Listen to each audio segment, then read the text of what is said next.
My name is Lily, and I recently turned 15 years old. Since then, everything has changed. Allow me to introduce you to my family. From the outside, our family appeared to be typical. Mom stayed at home, and Dad put in a lot of overtime. Olivia, my younger sister, was 8 years my junior. Dad worked as a manager for a large corporation that was actually owned by my mother's grandparents. Grandma had a lot of ambition. She began by operating a few laundromats, then expanded the company by producing cleaning supplies and laundry detergents.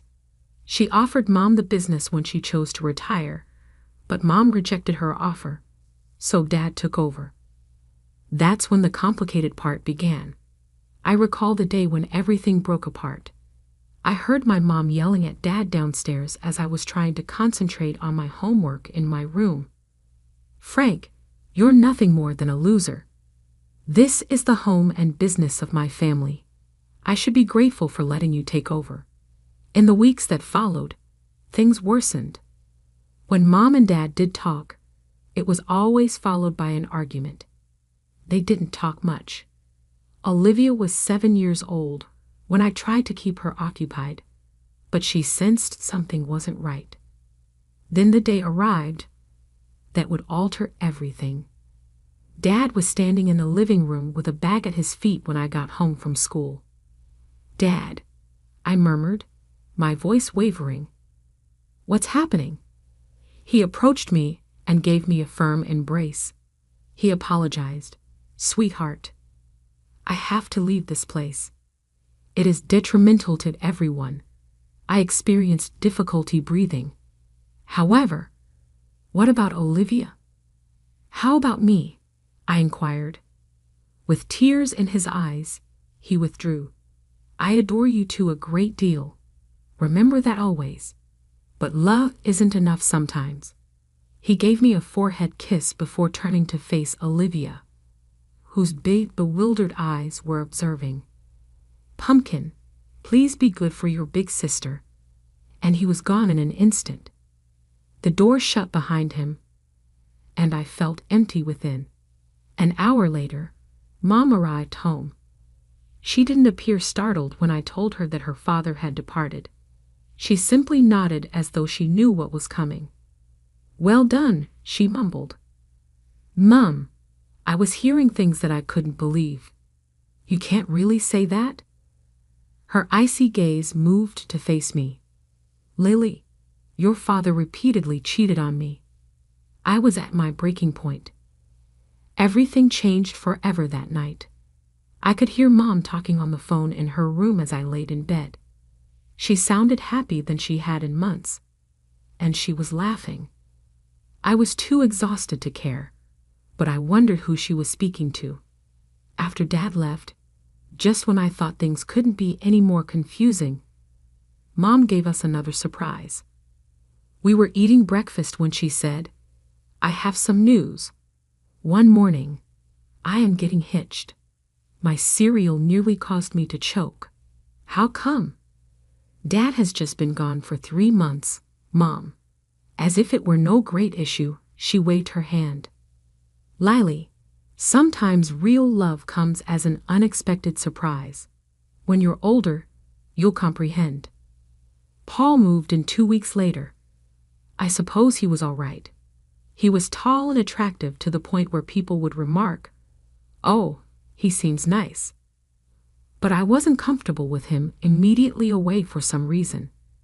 With Olivia, Dad tried to be there by playing games and assisting with her homework. But with me, it was as if I didn't exist. In the meantime, the company was also going through changes. Mom took over after Dad departed, and she brought Paul to work with her. They appeared to get along well, as they were constantly discussing business ideas. I tried to put my attention on my own life, friends, school, and all the typical teenage things, but I couldn't get rid of the sensation that I was losing my identity in my own family. When Mom and Paul said they were launching a new company branch in a different city, things became worse. Mom announced, "We're moving," one evening. It's a fantastic opportunity for the company. Paul and I have been talking, and we think it's best if you stay here, she said. I was hearing things that I couldn't believe. Remain here by yourself? Startled, I inquired. Mom said, you're almost done with school, and there won't be much space in the new house. Making the transfer just before your examinations would be absurd. It was akin to taking a hit to the gut. So, where should I reside now? In the street?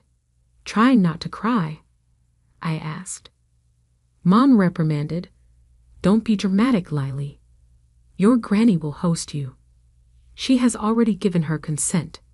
I hurriedly made my way to my room and shut the door. Tears of hurt and rage streamed down my cheeks as I laid on my bed.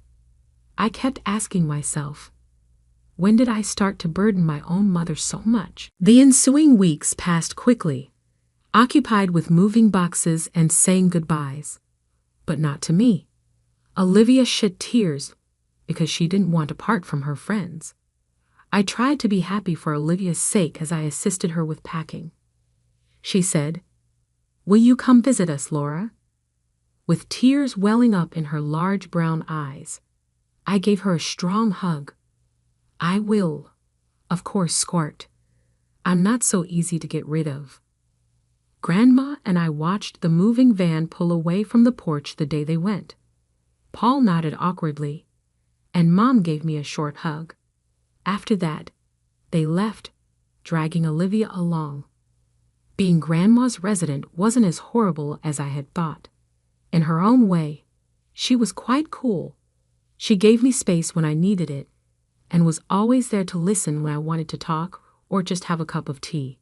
It didn't feel like home, even though my 20th birthday came faster than I expected.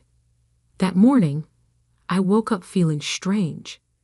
I should have been excited, but all I felt was empty.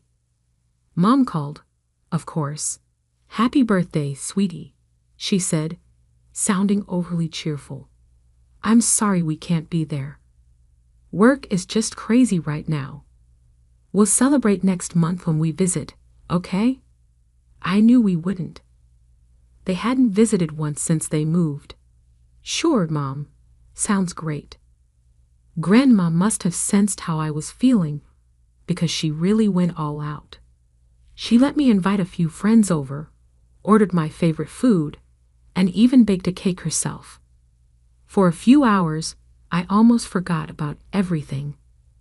The next morning, Grandma called me into her office. She had a serious look on her face that made my stomach drop. Sit down, Lily, she said, pointing to the chair across from her desk. We need to talk. My mind raced. Oh no, is she kicking me out? Where would I go? But then she smiled, reached into her desk drawer, and pulled out a small folder. Happy birthday, sweetheart. Open it.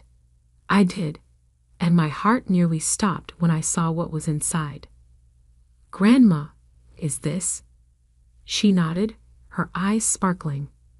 The company is yours now, Lily. I see potential in you. You've got a good head on your shoulders, and I know you'll do right by the business. But Mom and Paul, they're running it now, I said, still in disbelief. Grandma's face tightened a little. They're running a branch. The main company, the heart of it all. That's yours now. I sat there stunned. Me, barely 20, the owner of a multi-million-dollar company? It felt like a dream, or maybe a nightmare. I don't know what to say. I finally managed. Grandma reached across the desk and squeezed my hand. You don't have to say anything. Just promise me you'll give it your all. I nodded, still in shock. I will. I promise. She leaned back satisfied. Good. Now I have one more piece of advice for you, and I want you to listen carefully. I leaned in, hanging on to every word. Grandma said, call your father. There's more to the story than you know. talk to him, even if it's just as a consultant, but hear him out. It took me a whole week to find the courage to call Dad. We decided to meet at a small cafe downtown. When I saw him, my heart tightened. He looked older, tired, but his eyes brightened when he saw me. There was an awkward silence at first, but then everything spilled out. The divorce, Mom's remarriage, the move, and Grandma's gift. Dad listened quietly, his face showing all kinds of emotions. When I finished, he took a deep breath. "Lely, there's something you need to know about the divorce." Then he told me everything. How Mom never respected him, always putting him down and calling him a loser, making him feel worthless. He explained how after a huge fight, he got drunk and made the biggest mistake of his life. "I cheated on her," he admitted, his voice heavy with guilt. "I regretted it right away, but your mother used it against me. She threatened to take everything, even you and Olivia. She wanted me to leave, give her all the property, and pay alimony." I sat there shocked. This didn't sound like the mom I thought I knew. "Why didn't you fight it?" I asked. Dad looked at me with sadness and love in his eyes. "Because of you and Olivia. I didn't want you both to go through a messy public divorce. I thought this would be easier." As we talked, it felt like a huge weight was lifted off my chest. For the first time in a long time, I felt like I had my dad back. Before we left, I took a deep breath and asked Dad, "How would you feel about helping me with the company as a consultant?" His smile was all the answer I needed. The next few months were a whirlwind. I studied for exams, spent long nights cramming, and before I knew it, I was standing on stage at my high school graduation with a diploma in hand. Grandma was in the audience, smiling proudly. Mom and Paul were nowhere to be seen. But by then, I'd learned not to expect much from them. As summer came, I focused on college applications, with Grandma's support and Dad cheering me on from afar. I aimed high. When the acceptance letters started arriving, I could hardly believe it. But the biggest surprise came when I opened the financial aid package for my top choice, full ride. I stared at the letter in disbelief. Grandma cheered and pulled me into a hug. "I knew you could do it, kiddo. All those late nights and competitions paid off." I decided to major in business management. It seemed like the smart choice, especially now that I had the company to think about. I now had a company to run, and the idea still felt unreal, but I was determined to make Grandma proud. To celebrate my college acceptance, Grandma decided to throw a small party, just the two of us. We got some fancy takeout and a bottle of sparkling cider. Grandma wasn't about to let me drink champagne, even though I was an adult now. We were halfway through dinner when the doorbell rang. Grandma frowned, clearly not expecting anyone. "I'll get it," I said, putting down my fork. When I opened the door, my stomach sank. There stood my mother and Paul, looking annoyed and impatient. Before I could say anything, they pushed past me into the house. Mom didn't waste time on greetings. "Mother, we need to talk about the company." Now I stood there stunned as Mom launched into a rant. She didn't even look at me or ask about my graduation or college. It was like I wasn't even there. "Why can't we access the main accounts?" she demanded. "And why are you blocking the transfer of funds to our branch?" Grandma's expression hardened. "Because it's not your decision anymore, Kelly. The company belongs to Lily now. She's the one who will decide its future and manage its finances." The room went silent. I could feel the tension hanging in the air. After Grandma's words, I saw a wave of emotions cross Mom's face. First shock, then anger, and finally, something calculating. Suddenly, her whole attitude shifted. "Lily, sweetheart," she said, her voice dripping with fake kindness. "I've missed you so much. Why don't you come live with us?" I blinked, caught off guard by this sudden change. Mom stepped closer, reaching out like she wanted to touch my arm. Instinctively, I stepped back. "We've settled so nicely in the new city. We have a beautiful house, and there's a room just for you. We could set up a desk and get you a new computer for your studies and work." "No, Mom," I said firmly. "I'm happy here. I have my friends, my school, and Grandma needs me." Mom's smile wavered for a moment, but she quickly recovered. "Well, if that's the issue, we could always move back here. We could live in our old house just like before. Wouldn't that be nice?" I shook my head. "It's not about the house, Mom. It's about everything." I could see the anger building in her eyes, barely contained. Before she could say anything, I decided to ask the question that had been burning inside me for months. "Mom, why did you really divorce Dad?" She froze, taken aback. "Well, your father cheated on me multiple times. I got tired of it. He left us for his and didn't even pay alimony." "That's not true," I said quietly. "Dad told me everything. It only happened once, and it was because of how you treated him. He didn't abandon us. You kicked him out, and he's been paying alimony regularly." Mom's face twisted with anger. "How dare you? You ungrateful little brat. You have no right to interfere in my personal life. Everything here is mine, and I decide who lives where." Grandma, who had been quietly watching, finally stepped forward. Her voice was calm but firm, stronger than I had ever heard before. "That's enough, Kelly," she said. "You seem to have forgotten a few things. This house, the company, they belong to me, not you. I gave the company to Lily because I trust her judgment more than yours. Right now, I think it's time for you to leave."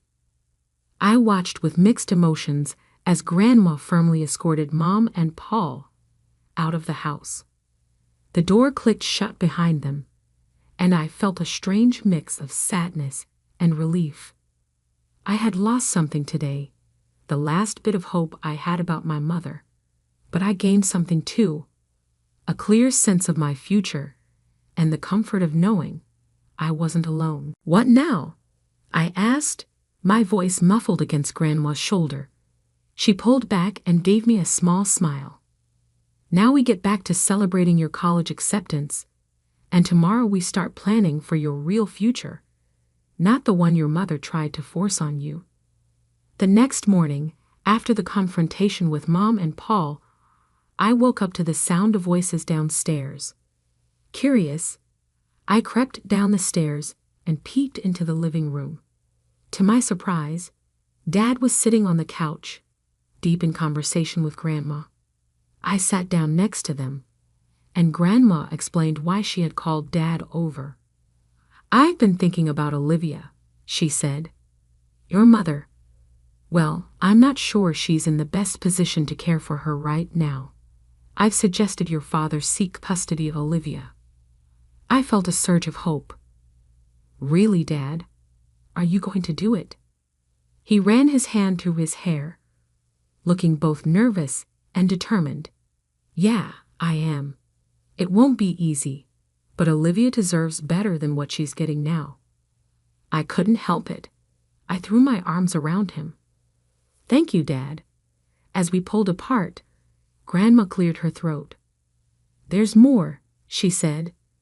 "I've hired a private investigator to look into your mother and Paul's affairs." Over the next few weeks, life settled into a strange new rhythm. I started my college classes, diving into my studies with a focus I had never felt before.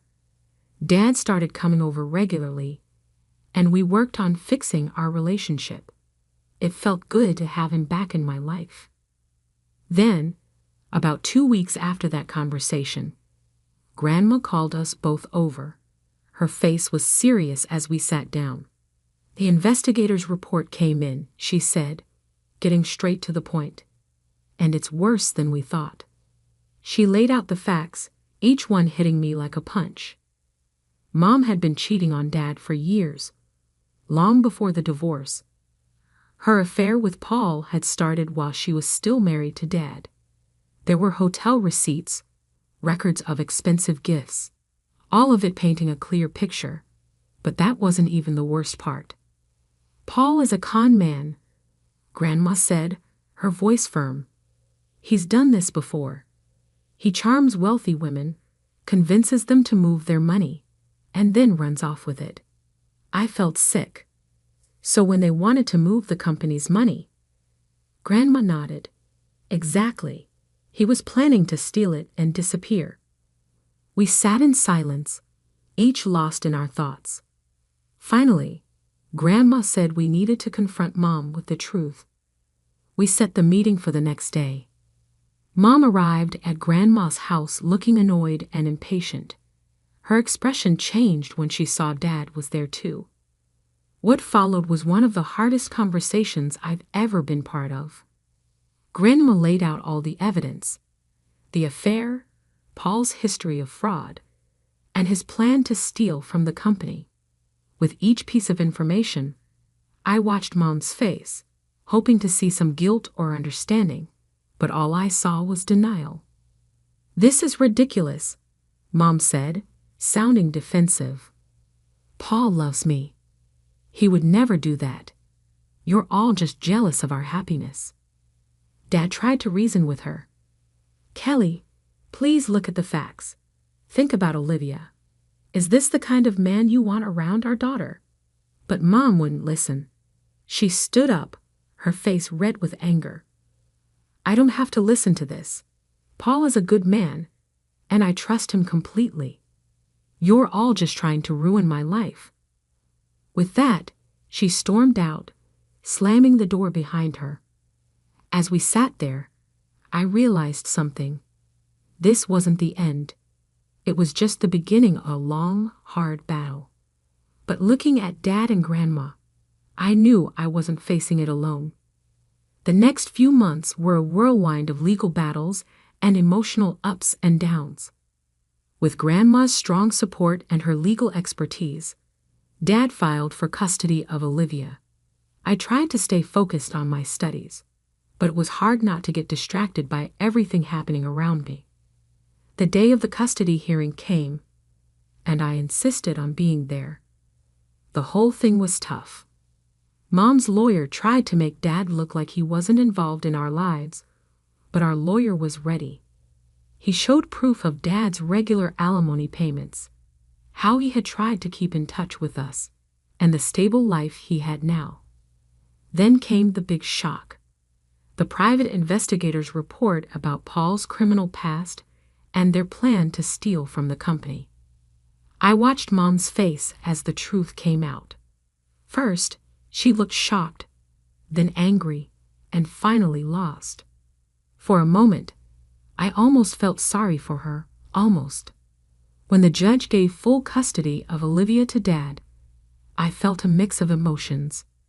Relief that Olivia would be safe, but also sadness that it had come to this. As we left the courthouse, Olivia in Dad's arms, Mom approached us. "This isn't over," she hissed, her eyes full of anger. Grandma stepped in between us. "Yes, Kelly, it is. Go home." Things only got worse for Mom after that. The judge ordered her to pay child support to Dad for Olivia. It was a huge shock for her since she'd always thought she'd be the one receiving support, not paying it. I threw myself into my studies and learning more about the company, trying to stay away from the family drama.